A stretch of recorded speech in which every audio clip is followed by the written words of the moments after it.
The massive doors of the Grand Council chamber slid open with a deep hum that Ambassador Hee-jin felt in her chest.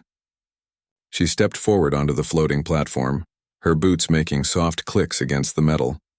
Above her, around her, stretching in every direction, thousands of alien beings floated in their gravity pods. Some had scales that shimmered like oil on water. Others had too many eyes or no eyes at all. Some breathed gases that would kill her in seconds. This was the Galactic Collective, and today they would decide humanity's fate. Hyejin wore her formal diplomatic suit, black with silver trim. The Earth insignia on her shoulder felt heavier than usual. She had practiced her speech for weeks, memorizing every word in both Korean and Galactic Standard. But now, looking at the sea of alien faces, she wondered if words would matter at all. High Chancellor Mordeth floated at the center of the chamber. He was reptilian, with dark green scales and yellow eyes that seemed to look through her rather than at her. His voice came through the translator as cold and precise. Ambassador Hyejin of Earth, you stand before this council to answer charges of aggressive expansion and violation of the preservation protocols. How do you respond? Hyejin took a breath. Honored Chancellor, honored representatives, humanity has followed every rule given to us. We have colonized only uninhabited worlds. We have respected territorial boundaries. We have sought only peaceful trade and cooperation. Peaceful? A sharp voice cut through the chamber. Councillor Vexthar, an insectoid being with compound eyes and clicking mandibles, leaned forward in his pod. You have spread to 47 star systems in less than 2 centuries. Your ships multiply like a plague. Your colonies consume resources at rates we find alarming. We grow because we must, Hyejin replied, keeping her voice steady. Earth alone cannot sustain our population. We expand to survive, not to conquer. Survival, Mordeth repeated the word slowly. Every species that has threatened the collective claimed they acted for survival. The Council will now vote on the proposed solution. Humanity will withdraw all colonies and return to their home system within 1 standard cycle. Failure to comply will result in military enforcement. That's impossible, Hyejin said, her calm breaking. We have billions of people on those worlds. Children born there. Entire generations who have never seen Earth. You cannot ask us to abandon them. We do not ask, Ambassador. We command. Mordeth gestured with one clawed hand. Council, cast your votes. The chamber filled with light as representatives voted. Green lights for yes, red for no. Hyejin watched the colors bloom across the sphere like deadly flowers. Green, green, green. Hundreds of green lights. A few scattered reds, but so few they barely mattered. The final count appeared in glowing numbers above Mordeth's head. 187 in favor. 13 against. The decision is made, Mordeth announced. Humanity has 1 standard cycle to comply. That is approximately 28 Earth days. After that period, the collective fleet will ensure compliance by any means necessary. Hyejin felt her hands shaking. She clenched them into fists. You condemn billions of innocent people. History will judge you for this. History is written by those who survive, Ambassador. You are dismissed. The platform carried her back toward the exit. As the doors closed behind her, Hyejin allowed herself one moment of weakness. She leaned against the wall and closed her eyes. Then she pulled out her communication device. Captain Daehyun, this is Hyejin. The vote failed. They gave us 28 days. On the diplomatic vessel Rising Dawn, Captain Daehyun stood in the command center staring at the holographic display of human colonies. Each one glowed blue, peaceful, and unaware of what was coming. He was a tall man with graying hair and a scar across his left cheek from a mining accident years ago. He had hoped this day would never come. Understood, Ambassador. I'm initiating emergency protocols now. He turned to his crew. Send priority alerts to all colonies. Begin evacuation procedures. Focus on the outer systems first. His communications officer looked up, her young face pale. Captain, even if we use every ship we have, we cannot evacuate 47 worlds in 28 days. The numbers do not work. Daehyun knew she was right. He had run the calculations himself 100 times, hoping each time he had made an error. Do what we can, save who we can, and send a priority message to Admiral Taejin on Earth. Tell him we are out of time. On Earth, in the underground military command center beneath the mountains of what used to be called Korea, Admiral Taejin received the message. He was an old soldier, his face lined with years of service, his hands steady even now.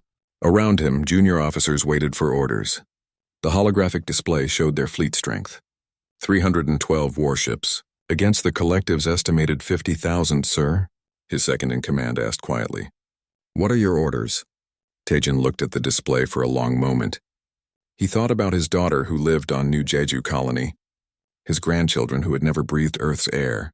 He thought about the billions of humans scattered across the stars, all depending on decisions made in this room. Send a message to all fleet commanders. Begin mobilization. Move all available ships to defensive positions around our most populated colonies. He paused and drafted a response to the collective.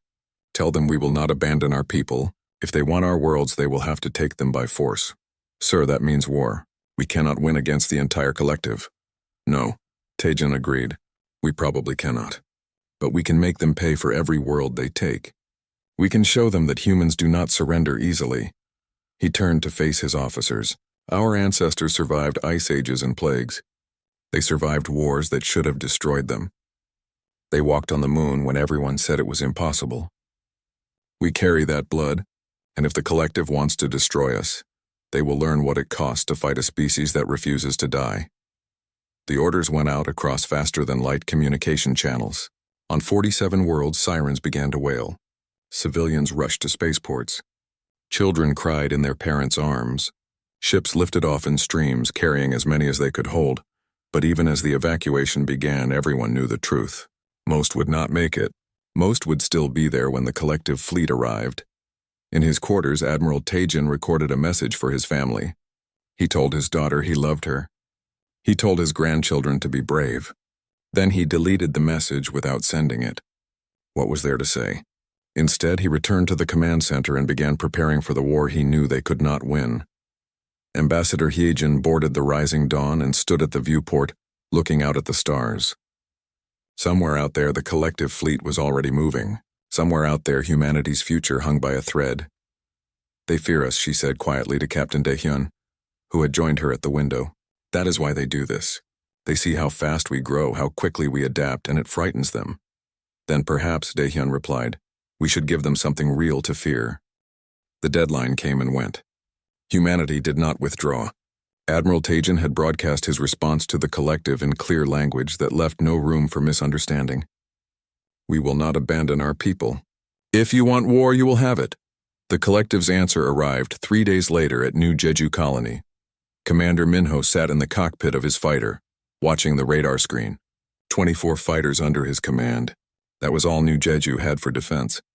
Below him, the colony sprawled across 3 continents, home to 2 million people. Most were farmers.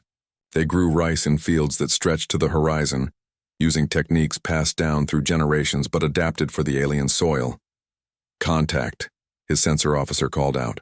Multiple signatures dropping out of hyperspace, counting. Commander, I count 3,000 ships. Minho felt his stomach drop. 3,000. Against his 24 fighters and 3 orbital defense platforms, he keyed his radio to the colony below. Ground control, this is Falcon Leader. We have incoming. Evacuate everyone you can now. He did not wait for a response. He switched to his squadron channel. All Falcons, this is your commander. We cannot win this fight, but we can buy time. Stay in pairs. Hit and run. Make every shot count. And if any of you survive this, tell my wife I love her. The collective fleet emerged like a wall of metal and death. Ships of every size and shape, from small destroyers to massive carriers that blotted out the stars. At the center flew Fleet Marshal Krathix's flagship, a vessel larger than New Jeju's capital city. Krathix was a being that looked like a giant crab, with a hard shell covered in battle scars and eyes on stalks that could see in multiple directions. He had fought in 17 campaigns for the collective and never lost. This would be his 18th victory. Target the orbital platforms first, he commanded, then the population centers. Show them what happens to those who defy the collective. The platforms died quickly. They managed to destroy 11 collective ships before being overwhelmed. Minho watched them explode, brilliant flashes against the dark of space. Then he led his fighters into the enemy formation. They were like insects attacking a beast. His pilots were skilled, the best New Jeju had. They dodged between capital ships, fired their missiles, and broke away before return fire could catch them. They worked in perfect coordination, the way Minho had trained them. 10 enemy ships destroyed, then 15, then 20. But it was not enough. It would never be enough. Falcon 5 is down, someone reported. Then Falcon 12 is hit. One by one, his squadron died. On the ground, the evacuation was chaos. Dr. Sun-hee helped load children onto transport ships at the main spaceport. She was a xenobiologist, her job usually involving studying alien plant life, not running from death. But today everyone did what they could. "How many ships do we have?" she asked the port director. 37 transports. We can carry maybe 50,000 people if we overload them. 50,000. Out of 2 million. Dr. Sun-hee looked at the crowds pushing toward the ships. Parents holding babies. Old people who could barely walk. Everyone desperate to survive. "Load families with children first," she ordered. "Then medical personnel and engineers. People we need to rebuild. What about everyone else?" She had no answer for that. Above, Minho's fighter shook as enemy fire clipped his wing. His radar showed only 5 of his squadron remained. 5 out of 24. And the collective ships were moving into bombardment position. All remaining Falcons' new priority: protect the transports. They need 10 more minutes. He dove toward a collective cruiser that was targeting the spaceport. His missiles were gone. His main guns were overheating. But he had one weapon left. His ship itself. Falcon leader to ground control. "Tell my wife I tried." He aimed his fighter at the cruiser's bridge and pushed the throttle to maximum. At the last second, he saw movement in the enemy ship's windows. Aliens scrambling, realizing what he was doing. Then impact. The explosion took out the cruiser's entire command section. It spun out of control, colliding with 2 other ships. 3 collective vessels destroyed, and Minho's fighter was gone. Lieutenant Yuna, working in Earth's intelligence center, watched the data streams coming from New Jeju. She saw Commander Minho's fighter signature disappear. She saw the transport ships escaping into hyperspace. She saw the collective fleet open fire on the planet below. They used weapons humanity had no defense against. Plasma bombardment that boiled the oceans. Kinetic strikes that shattered continents. And finally, the planet crackers. Massive missiles that burrowed into the planet's core and tore it apart from the inside. New Jeju died in 14 minutes. 2 million people reduced to debris and dust. But Yuna was not watching the destruction. She was analyzing the enemy communications her station had intercepted. The collective commanders talked openly, believing their encryption was unbreakable. Humanity had broken it in the first week of war. She listened to their reports. Listened to their confusion about why the defense had been so fierce. Listened to Fleet Marshal Krathix demanding to know why he had lost 34 ships to a colony that should have fallen in minutes. Then she found something else. A private message from a collective counselor to another. It was brief and encrypted 3 times, which meant it was important. The vote was wrong. "We should not have done this. These humans are not like the others." What others? Yuna dug deeper into the collective's databases. Using the access codes they had stolen, she found files marked with security levels that should have been impossible to break. But human computer scientists had gotten very good at impossible things. The files contained histories. 7 species. 7 civilizations that the collective had encountered over thousands of years. All described the same way. Aggressive expansion. Dangerous innovation. Threat to stability. All extinct. "Admiral Tajan needs to see this," Yuna said to her superior. "The collective has done this before. They have destroyed 7 other species for the same reasons they are attacking us. 3 days after New Jeju fell, they came for New Busan, then New Seoul, then Haven Colony. Each battle followed the same pattern. The collective brought overwhelming force. Humanity fought with desperate courage. The colonies fell, but each victory cost the collective more than they expected. More ships destroyed, more soldiers killed, more time wasted on enemies who should have been easy." On the research station Prometheus, Dr. Sun-hee studied the wreckage from the battles. She had escaped New Jeju on one of the last transports and now used her scientific mind for a new purpose: understanding the enemy. "Their technology is not better than ours," she reported to Admiral Tajan. "It is just more refined. They have had thousands of years to perfect their designs, but there is no innovation, no creativity.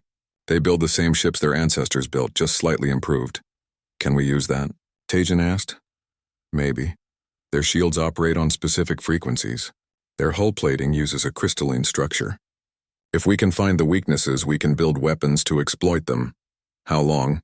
"Give me 3 months and every engineer we have." Tajan looked at the map of remaining colonies. 43 left. "At the current rate, they would all fall in 6 months. You have 2 months. Make it work." Dr. Sun-hee did not sleep much after that. None of them did. While the fleet fought and died, the scientists raced to find an edge. Any edge. On Earth, Admiral Taejin stood in the war room and addressed his remaining commanders through holographic projection. Some were in ships. Some were on colonies. All looked exhausted. They want to destroy us because we are different, he told them. We adapt. We innovate. We refuse to accept that something is impossible. That is why they fear us, and that is why we will survive. Not because we are stronger, but because we are willing to do whatever it takes. Lieutenant Yuna listened to his speech and thought about the 7 extinct species in the files. Had they fought like this? Had they believed they could survive? Or had they realized too late what they faced? She pulled up the data on the first extinct species, the Vornathi. They had fought the collective for 60 years before being completely destroyed. The cost to the collective had been enormous. 3 trillion lives lost, but the collective had won. Yuna stared at her screen and wondered if humanity would share the Vornathi's fate. Or if somehow they would find a way to be different. 6 months into the war, 12 human colonies were gone, 12 worlds reduced to rubble and memories. The collective had expected complete victory in 3 months. They were frustrated and confused. Humans fought with a savagery that their computers could not predict. General Jiho stood on the wall of Fort Victory on Haven Colony and watched the enemy ships descend. Haven was an agricultural world, covered in vast farms that fed 6 other colonies. The collective wanted it intact. That meant ground troops instead of bombardment. That meant Jiho had a chance. He was a short man with a scarred face and hands calloused from years of combat training. Before the war, he had been preparing for retirement. Now he was preparing to defend a world with 40,000 soldiers against an invasion force of 500,000. Are the preparations complete? He asked his second in command. Every forest is rigged. Every building in the capital has surprises. The tunnel network is ready, Jiho nodded. Good, let them land. Let them think they are winning. Then we show them what humans learned from thousands of years of warfare. The collective troops landed in waves.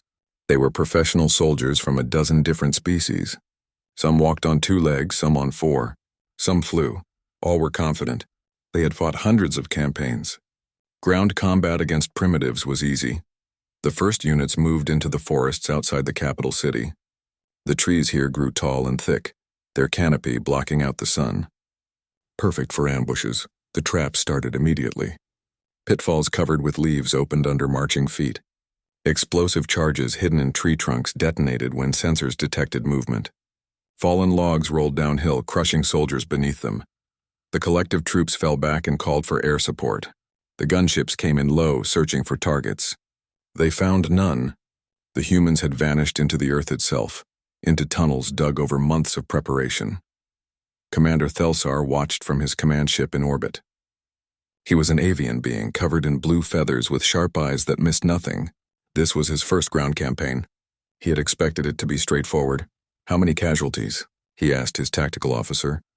2,000 in the first hour. We have not even reached the city. 2,000? Thelsar felt his crest feathers rise in alarm. From what? We have not engaged any major enemy forces. Traps, Commander, ambushes. The humans hit us and disappear before we can respond. They are fighting like prey animals, like terrified creatures with nothing to lose. But Thelsar knew his people's history.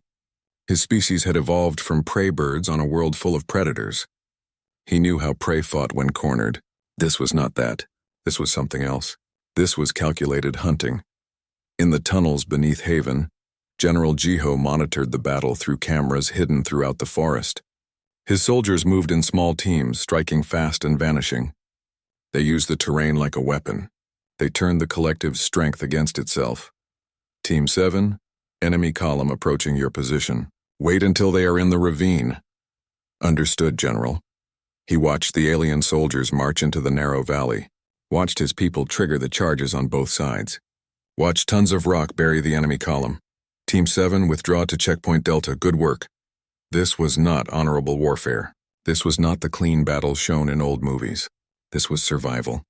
And General Jiho had learned long ago that honor meant nothing to the dead. Meanwhile, on Earth, Engineer Kyung-soo worked in a laboratory buried under a mountain. Dr. Sun-hee's analysis of collective technology had given them the key. Now Kyung-soo was building the weapons to exploit it. The harmonic resonator is ready, he reported to Admiral Taejin through a video link. Our railguns can now fire projectiles that vibrate at the exact frequency to bypass their shields. How effective? In simulations, 94% penetration rate. We need field testing. You will have it. What else? Kyung-soo gestured to his team, and they brought forward containers of gray powder. Nanites. Microscopic machines that can corrode their hull plating in minutes. We can launch them in missile warheads. Once they make contact with enemy ships, they spread and consume. Taejin leaned closer to the screen. Consume? The nanites break down the molecular bonds in their armor. The ships do not explode. They just fall apart. And the viral programs? A young technician spoke up. The collective ships all use the same core operating system. We found the backdoor codes. We can inject programs that shut down their weapons, their engines, even their life support. Taejin was quiet for a moment. Then he said, production priority on all 3 systems. I want every ship in the fleet equipped within 2 weeks. Admiral, that is impossible. We need at least 2 weeks, Engineer Kyung-soo. We do not have more time than that. Make it happen. The test came at the Battle of New Seoul orbital space. The collective brought 1,500 ships. Admiral Taejin had 200. The mathematics said humanity would lose. The mathematics were wrong. Taejin stood on the bridge of his flagship, the Determination, and watched the enemy fleet approach. His crew was silent, focused. They all knew what was at stake. New Seoul below held 5 billion people. If the fleet failed, those people died. All ships, this is Admiral Taejin. Today we fight with new weapons. Today we show the collective that humans do not surrender. All ships engage at will. The human fleet dove into the enemy formation. The first salvo from the railguns punched through collective shields like they were not there. Ships exploded, their reactors breached by projectiles that should not have been able to touch them. The nanite missiles followed. They looked like ordinary weapons, but when they struck enemy hulls, the real damage began. Gray patches spread across the ships like disease. Armor plating crumbled. Internal bulkheads collapsed. Ships that had survived 1,000 battles fell apart in minutes, and then the viral programs activated. Collective ships lost power. Weapons went offline. Some vessels started firing on their own allies as their targeting systems went haywire. The battle lasted 4 hours. When it ended, humanity had lost 40 ships. The collective had lost 800. Ensign Yoonji stood at her station on the Determination and tried not to vomit. She had watched human ships deliberately ram enemy cruisers, sacrificing themselves to create openings for others. She had heard her captain order the civilian refugee sections vented into space, using the bodies and debris as a shield against enemy sensors. They had won, but the price was written in blood and horror. Admiral, she said quietly after the battle, we vented the civilians. We killed our own people to create a debris field. Taejin looked at her. His face was tired, ancient. Yes, we did, because if we had not, the entire fleet would have died and New Seoul would have fallen. This is war, Ensign. There are no clean choices, only necessary ones. Yoonji returned to her station and logged the numbers. 2,000 civilians dead to save 5 billion. The mathematics worked. But she wondered what it said about them that they could make that calculation so easily. On Haven, the ground war continued. General Jiho's forces had reduced the collective invasion force from 500,000 to 200,000. But his own army was down to 12,000 effective soldiers. The collective adapted. They stopped advancing into the forest. They started burning them. They stopped entering buildings. They started demolishing them from orbit. Jiho pulled his forces back into the deep tunnels and prepared for the final defense. The capital city above was in flames. Most civilians had been evacuated. Now it was just soldiers and the enemy. Commander Thelsar received reports from the surface and felt something he had not expected. Fear.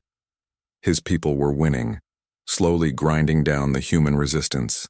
But the cost was staggering, and the humans never stopped fighting. Even when surrounded, even when outnumbered 10 to 1, they fought.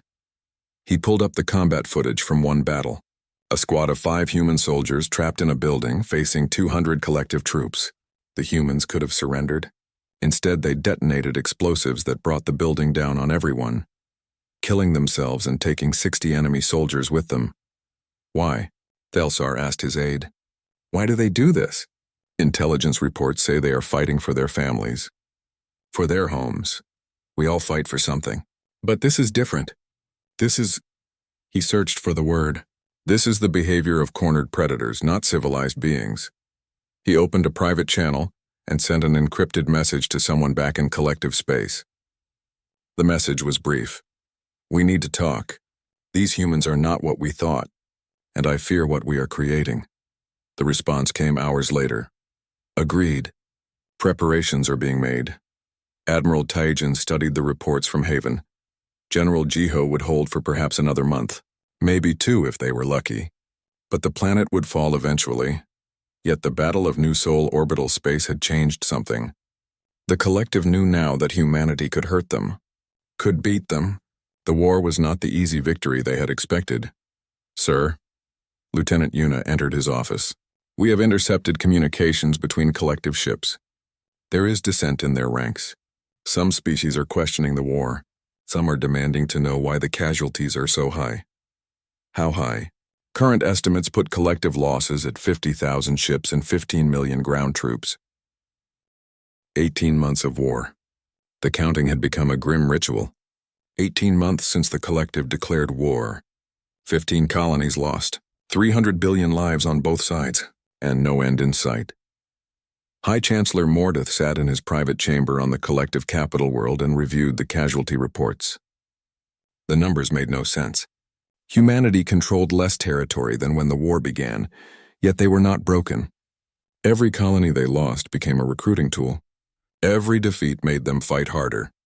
Bring me General Velkara, he ordered his aide. General Velkara was ancient even by collective standards. She was over 400 years old, her amphibian skin wrinkled like old leather, her eyes clouded with age. She had fought in the last major war, the one the history books barely mentioned. When the summons came, she knew why. She entered the High Chancellor's chamber slowly. Her body was old, but her mind remained sharp. General, Mordeth said without preamble, you fought the Vornathi. Tell me, are these humans similar? Velkara settled into a chair, her webbed hands folding together. Yes and no. The Vornathi were fierce warriors, but they fought with honor. They had rules. The humans, she paused, the humans have no rules. They do whatever works. They adapt faster than any species I have encountered. Can we win? The question hung in the air. Finally, Velkara said, that depends on your definition of winning. Can we kill every human in the galaxy? Eventually, yes. Can we do it before the collective tears itself apart from the cost? I do not know. Mordeth dismissed her, but Velkara did not return to her quarters. Instead, she sent a coded message to several trusted contacts across the collective. The message was simple, meet me. We must talk about the truth. While Velkara gathered her secret council, Captain Jiwan was light years away, infiltrating a collective library world. She wore a stolen identity as a merchant and moved through the archives like any other researcher. But her true mission was darker. Lieutenant Yuna had discovered references to 7 extinct species. Captain Jiwan was here to learn the whole truth. The archives were vast, containing the recorded knowledge of the collective's 10,000-year history. Most of it was public. But there were sealed sections, encrypted files that required the highest clearances to access. Jiwan was very good at breaking clearances. She worked through the night, her fingers flying across alien keyboards, her mind processing information faster than most could read. The files appeared one by one. 7 species, 7 separate incidents spanning thousands of years. Each story was the same, a new species discovered, initial contact peaceful. Then the species began expanding too quickly, innovating too fast, acting too aggressive. The collective declared them a threat. The collective destroyed them, but there was more. Jiwan found the classified military reports. The real numbers, not the sanitized versions in the public records. Each war had cost the collective enormously. Each extinction had nearly broken them. The Vornathi War had lasted 60 years. 3 trillion lives lost before the last Vornathi city fell. The collective had won, but it took 2 centuries to recover from the economic damage. They have done this 7 times, Jiwan whispered to herself. 7 times they have nearly destroyed themselves trying to eliminate species they fear. She copied everything and fled the planet before security could find the intrusion. On Earth, historian Seokjin was conducting his own research. Admiral Taijin had asked him to study human military history. looking for tactics and strategies that might help in the current war. What Seokjin found disturbed him. He sat in his office surrounded by holographic displays showing 10,000 years of human warfare. Every continent, every era, every type of conflict imaginable. And the numbers were staggering. Humans had fought approximately 14,000 wars. They had developed 40,000 distinct methods of killing. They had survived 5 mass extinction events, 3 ice ages, and countless plagues. At one point, their entire species had been reduced to perhaps 10,000 individuals. They should have gone extinct. Instead, they thrived. "We are the ultimate survivors," Seokjin said to his assistant. "Not because we are the strongest, but because we refuse to quit." He compiled a report for Admiral Taejin, but as he wrote, he felt a growing unease. Humanity had spent most of its history at war. Peace was the exception, not the rule. What did that say about them? General Velkara's secret meeting took place on a neutral station at the edge of collective space. She had gathered 23 representatives from different species, all high-ranking military officers or government officials. All sworn to secrecy.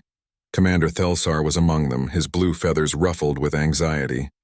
Also present was Ambassador Rindar, a diplomatic official who had voted against the war from the beginning. "Thank you for coming," Velkara began.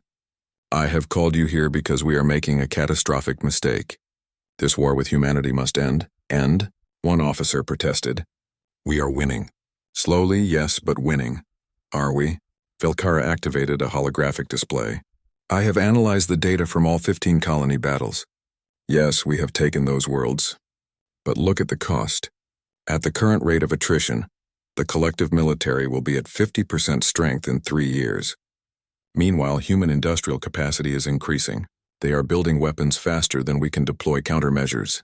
She changed the display. "Look at this. The Battle of New Seoul. We lost 800 ships. Human casualties were 40 ships. That is a 20-to-1 loss ratio. 20-to-1. Against a species we declared primitive." The room was silent. She continued.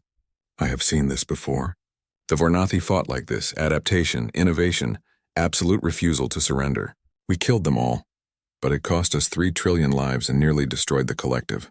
The humans have 47 worlds. The Vornathi had 3. Do you understand what I am saying?" Ambassador Rindar spoke up. "You are saying we cannot win without destroying ourselves." "I am saying worse than that.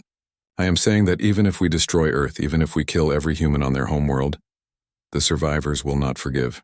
They will not forget.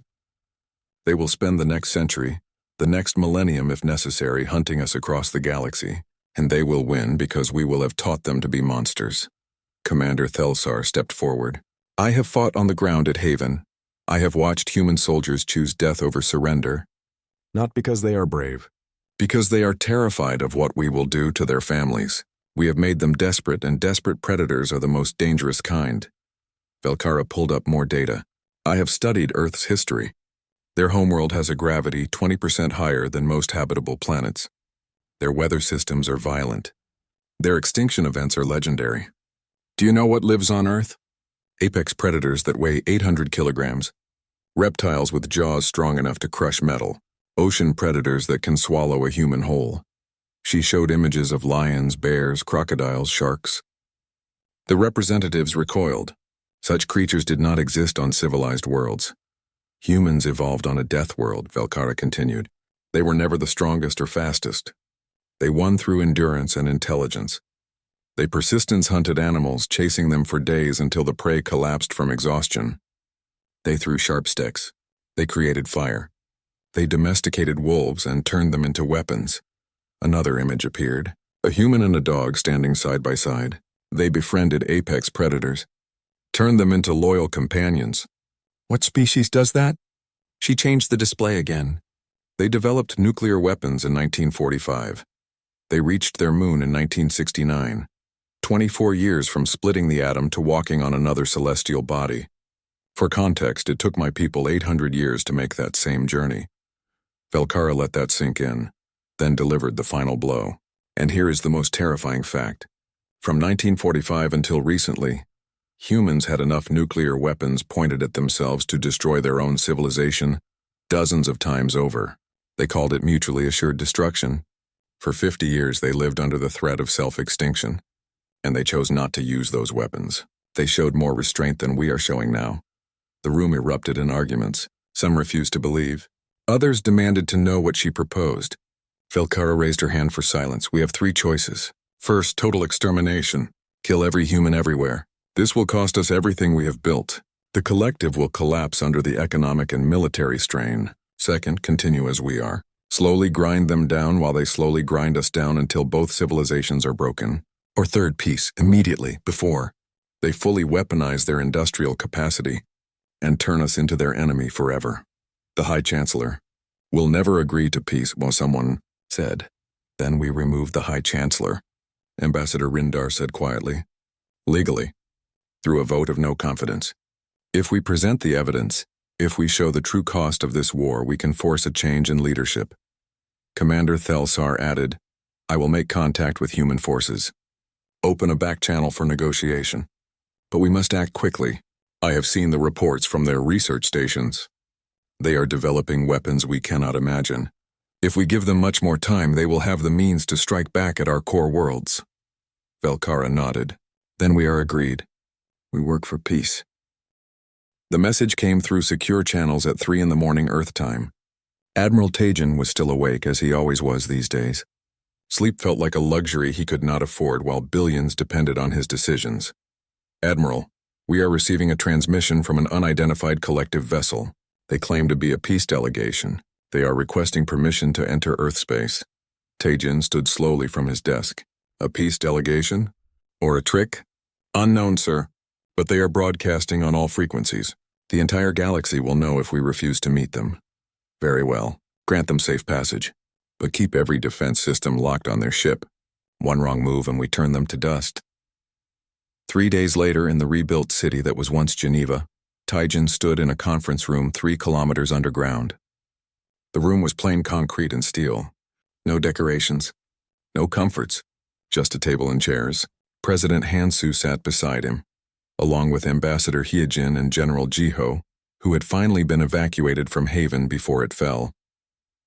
The doors opened, and the collective delegation entered.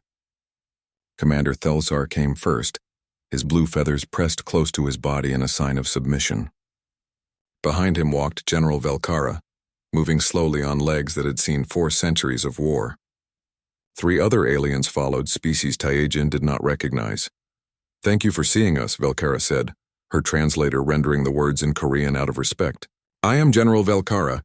I have fought in more wars than you have had years of peace, and I have come to tell you that this war must end today. Today? President Hansu raised an eyebrow. Your forces still occupy 15 of our worlds. Your fleet still outnumbers ours 10 to 1. Why should we trust anything you say? Velkara gestured to Commander Thelsar, who activated a holographic projector. An image appeared above the table. A massive ship, larger than anything humanity had built, with a weapon at its center that pulsed with barely contained energy. This is the Stellar Disruptor, Velkara said. In 72 hours it will reach your solar system. It will ignite your sun. Earth, Mars, Venus, all your inner colonies will be destroyed in minutes. This is High Chancellor Mordeth's final solution to the human problem. The room exploded. General Jiho reached for his sidearm. Admiral Tajin stood so fast his chair fell over. Hyejin gripped the table edge, her knuckles white. But I did not come here to threaten you. Velkara continued, her voice cutting through the chaos. I came to warn you, and to beg you to accept peace. Why would we accept anything from you? Jiho demanded, his gun now drawn and pointed at the general's head. You come here, tell us you plan to destroy our homeworld and expect us to negotiate. Because, Velkara said calmly, looking down the barrel of the gun without fear, if the Stellar Disruptor is deployed, what happens next will be worse than any nightmare the collective has known. She changed the holographic display. If Earth is destroyed, you have 34 remaining colonies. Billions of humans scattered across dozens of systems. Do you think they will surrender? Do you think they will forgive? The projection showed simulations.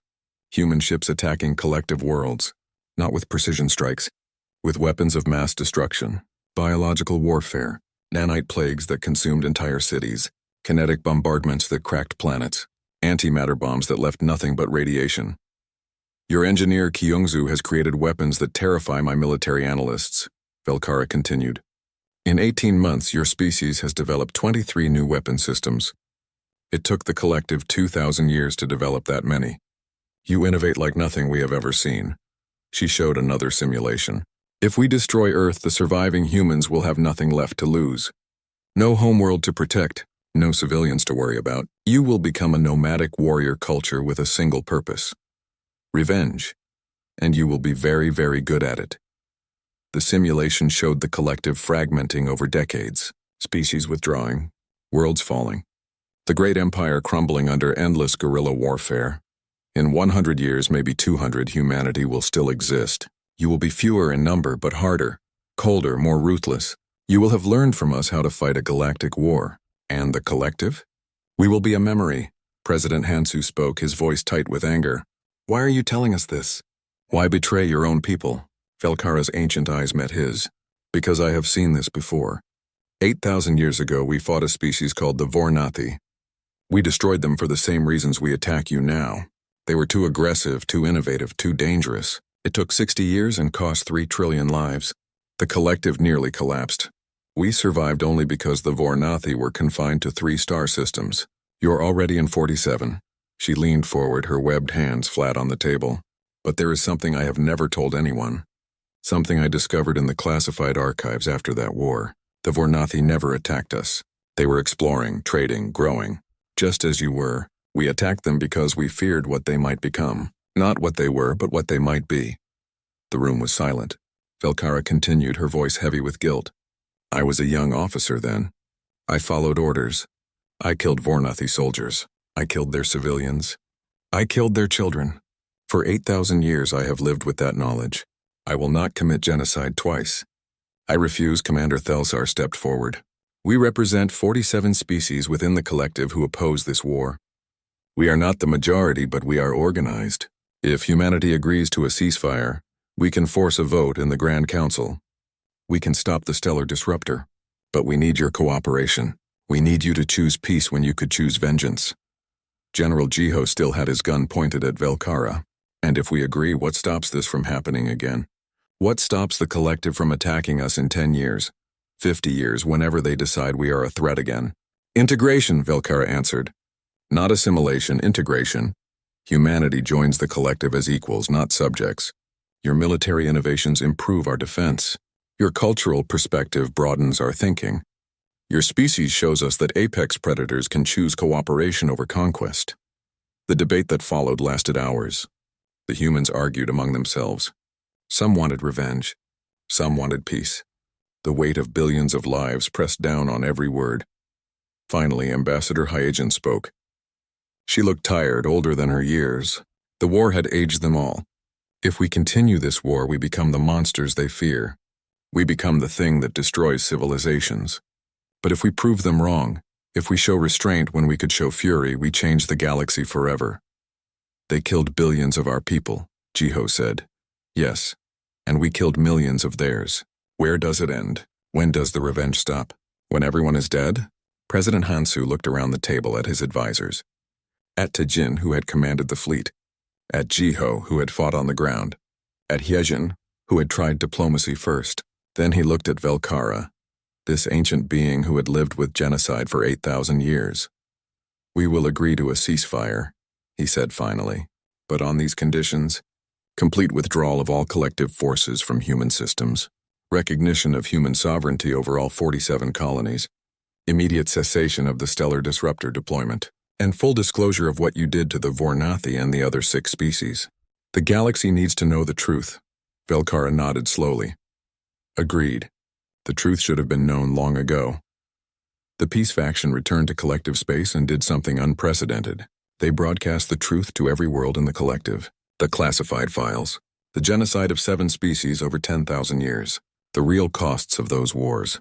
The reaction was immediate and explosive. Species that had supported the war demanded answers. Why had they not been told? What else had the government hidden? High Chancellor Mordeth tried to suppress the information, but it was too late. The truth could not be stopped. Within a week, the Grand Council voted. High Chancellor Mordeth was removed from power. The war was ended. The stellar disruptor was decommissioned. 3 months later, Ambassador Heejin stood before a reformed Grand Council.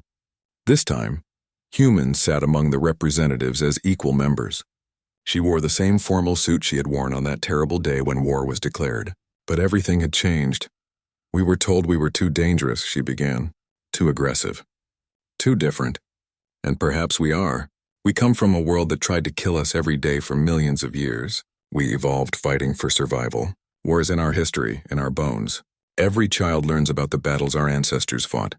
Every culture has stories of warriors and heroes. She paused, looking around at the hundreds of species present. Some had scales. Some had fur. Some were so alien she could barely comprehend their form. But all were listening. You feared what we might become.